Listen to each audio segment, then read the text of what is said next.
KTN खिलाफत news, खबरें आपकी, नजरिया हमारा। नमस्कार, आप देख रहे हैं KTN खिलाफत न्यूज। मैं हूं अंकिता सिंह।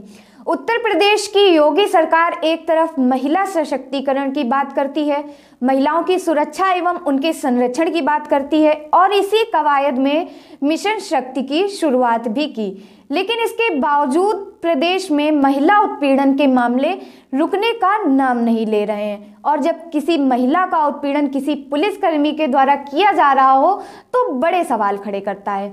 मामला उत्तर प्रदेश की राजधानी लखनऊ से जुड़ा है, जिसके अंतर्गत शहादतगंज थाना क्षेत्र की रहने वाली श्रीमती KN जैदी, जिन्होंने शहादतगंज थाना से संबंध हाल फिलहाल ATS में कार्यरत आरक्षी पद पर आज़ाद अहमद द्वारा महिला की स्कूटी को क्षति पहुंचाई जाती है। जिस संबंध में महिला जब विरोध करती है तो आरोपी आज़ाद अहमद महिला से गाली गलौज व अभद्र भाषा में बात करता है व धमकाता है, जिस संबंध में महिला की तरफ से एक तहरीर थाना बाजार खाला में दर्ज कराई गई। साथ ही साथ उक्त महिला ने मुख्यमंत्री के जन सुनवाई पोर्टल पर भी शिकायत दर्ज की, जिसमें अधिकारियों ने सहायक पुलिस आयुक्त बाजार खाला अनूप कुमार सिंह को जांच अधिकारी नियुक्त किया, जिसके तहत जांच अधिकारी ने उक्त महिला को वादी न बनाकर उसके सुपुत्र को वादी बनाया, तो दूसरी तरफ आरोपी आज़ाद अहमद की जगह उसकी पत्नी को आरोपी बनाया, जिसमें इस दोनों का ही कोई संबंध नहीं है। आपको बता दें कि लखनऊ पुलिस की इस कार्यशैली ने प्रदेश की योगी सरकार के अपराध मुक्त प्रदेश के दावे की पोल खोलकर रख दी है। देखिए हमारी ये रिपोर्ट। मौजूद है KN जैदी।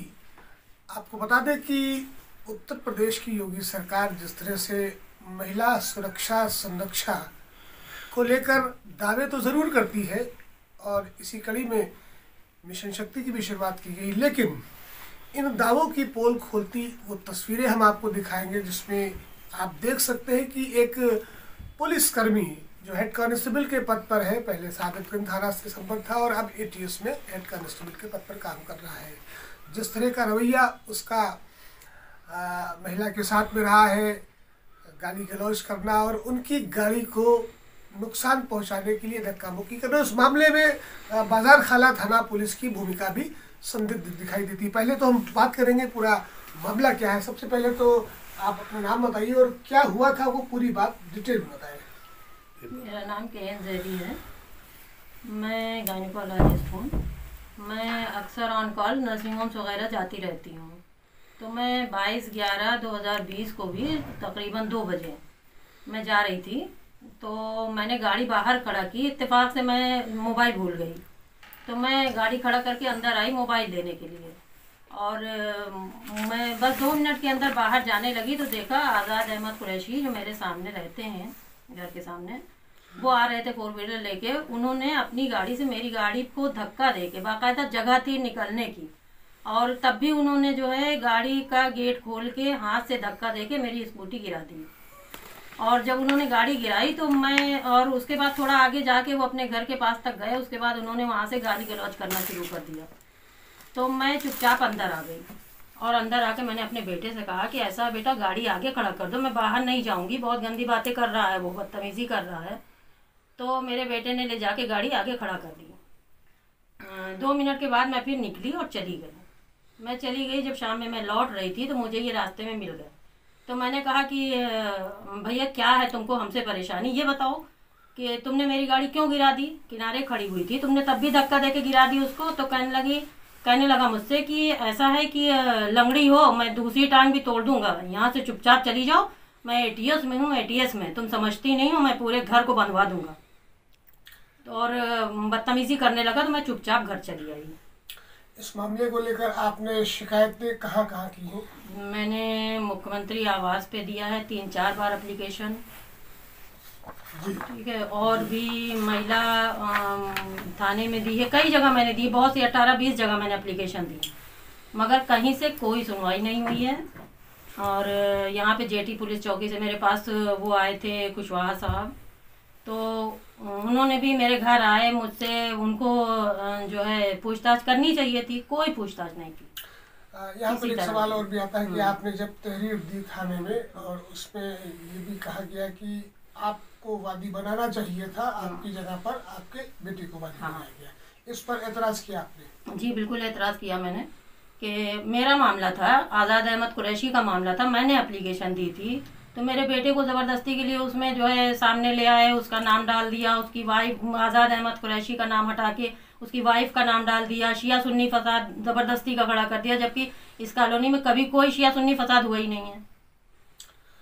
तो नाज़रीन, आपने देखा कि एक विकलांग महिला और वो भी गायनेकोलॉजिस्ट जो लोगों की सेवा करने का काम करती हैं, लोगों को जिंदगी देती है, वहीं दूसरी तरफ इन्हीं के इलाके में रहने वाला एक ऐसा करप्ट पुलिसकर्मी जो अपने आप को एटीएस में हेड कांस्टेबल बताता है, इन महिला की गाड़ी को जब वो अपनी कार पार करता है तो जानबूझकर उसे हिट करता है, नुकसान पहुंचाने की कोशिश करता है, और जब उस पर महिला के द्वारा एतराज किया जाता है तो वो अपने पुलिसकर्मी होने का और एटीएस की रौब जमाने की बात करता है, धमकाता है कि मैं एटीएस पे हूँ और पूरे घर को फंसा दूंगा, और तमाम तरह की धमकियां थ्रीट भी देता है। ये तस्वीरें कहीं ना कहीं पर उत्तर प्रदेश की योगी सरकार की कानून व्यवस्था को लेकर जो नियत है और जो नीति है उसका पर्दाफाश करती नजर आती है। और इस मामले में पुलिस की जो भूमिका है, बाजार खाला थाना के जो एसीपी है उनसे भी मैंने बात की, और जिस तरह से उन्होंने कहा कि अभी इस पर जांच चल रही है। गौरतलब बात यहाँ पर यह है कि वादी का नाम केएन जैदी होना चाहिए था तहरीर में, और आरोपी का नाम आज़ाद कुरैशी होना चाहिए था।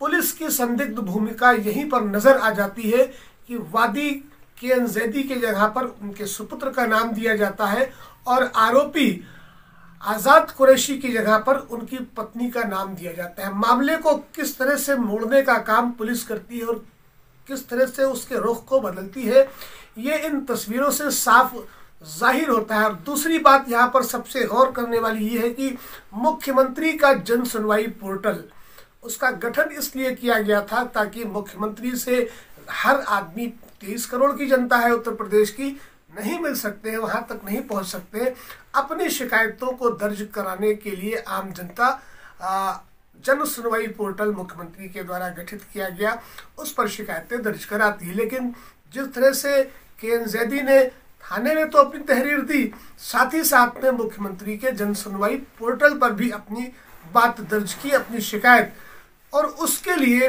जांच अधिकारी सहायक पुलिस आयुक्त अनूप कुमार बाजार खाला थाना को बनाया जाता है, जिसमें निस्तारण महज कागजी खानापूर्ति की शक्ल में किया जाता है। क्या जांच हुई है, वादी से ना बात की जाती है, ना आरोपी से पूछताछ की जाती है।